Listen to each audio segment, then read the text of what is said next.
Hello hello दोस्तों, welcome to my mini vlog. तो दोस्तों ये व्लॉग है उत्तराखंड से आने के बाद का, और हम लोग पहुंच गए थे रात को आने के बाद हम लोग सब सो गए थे क्योंकि सारे लोग थक चुके थे।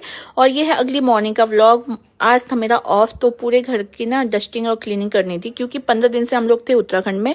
और ये मिशू यहाँ पे बैठ गई थी सुबह सुबह क्ले से खेलने के लिए, तो मैं आ गई थी हॉल में दोस्तों, क्योंकि ना सारी बेडशीट वगैरह मेरे को करनी थी चेंज, क्योंकि बहुत धूल हो गई थी। भले घर कितना साफ हो लेकिन धूल तो हो ही जाती है। तो दोस्तों मैं सोच रही थी, जैसा कि आप लोग को पता चली गया है कि मेरी प्रेगनेंसी जर्नी स्टार्ट हो गई है, तो क्यों ना मैं छोटे छोटे मिनी व्लॉग बना के आप लोगों के संग शेयर करूं। तो मैं आपको बता दूं, मेरी प्रेगनेंसी का चल रहा है वीक 28, और इसमें क्या चेंजेस आए वो भी मैं आपको बता दूं। पहले मुझे थोड़ा आराम होता था, लेकिन अब जैसे जैसे मैं थर्ड ट्राइमेस्टर की तरफ जा रही हूँ तो मेरे को क्रैम्पिंग, बैक पेन और ये पैरों में दर्द, ये सारी चीजें होने लगी हैं, जो कि एक कॉमन चीजें हैं। बट ये है कि एक्टिव रहना बहुत जरूरी है, इसलिए मैं घर के छोटे मोटे काम जितने भी मुझसे हो पाते हैं मैं करती हूँ। साथ ही साथ मैं जाती हूँ हॉस्पिटल ड्यूटी करने, और मैं मैटरनिटी लीव कब से लूंगी वो मैं आपको बाद में बताऊंगी। तो फिलहाल मैं यहाँ पे कर रही थी डस्टिंग, तब तक आ गया था दीदी का कॉल। तो दोस्तों मैं आपको बता दूं कि मेरी प्रेगनेंसी अभी तक नॉर्मल है और आगे भी नॉर्मल ही हो, आप लोग प्रे कीजिएगा। तो इसलिए मैं छोटे मोटे काम करते रहती हूँ। हाँ, अगर आपकी हाई रिस्क प्रेगनेंसी है तो आपको प्रॉपर रेस्ट लेना चाहिए, लेकिन मेरी प्रेगनेंसी में अभी तक ऐसा कुछ भी नहीं है।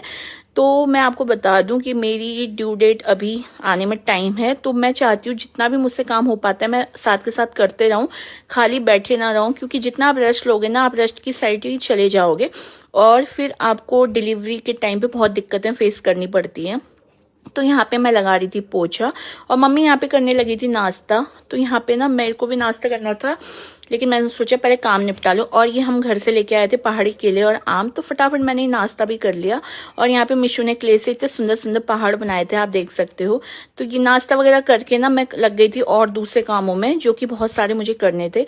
तो मैं ना रेस्ट ले लेके काम करती हूँ, एक साथ आपको काम नहीं करना चाहिए, नहीं तो आपको और थकान हो जाएगी। तो आप 5-5 मिनट का गैप लेके और पानी पीते रहिए, तो कोई दिक्कत नहीं है काम करने में। तो फटाफट मैं यहाँ पे बेडशीट वगैरह करने लगी थी चेंज, और उसके बाद मैंने यहाँ पे भी बेडशीट दूसरी बिछा दी थी, क्योंकि सारे घर में डस्ट ही डस्ट था। और मेरे को ना क्लीनिंग बहुत ज़्यादा पसंद है, बहुतों को पसंद होगी। तो आज के लिए मैं इतना ही शेयर कर रही हूँ, और आगे आपको प्रेगनेंसी से लेकर कुछ भी क्वेरी आप मुझे प्लीज़ बताइएगा। तो आज के लिए इतना ही, बाय बाय दोस्तों।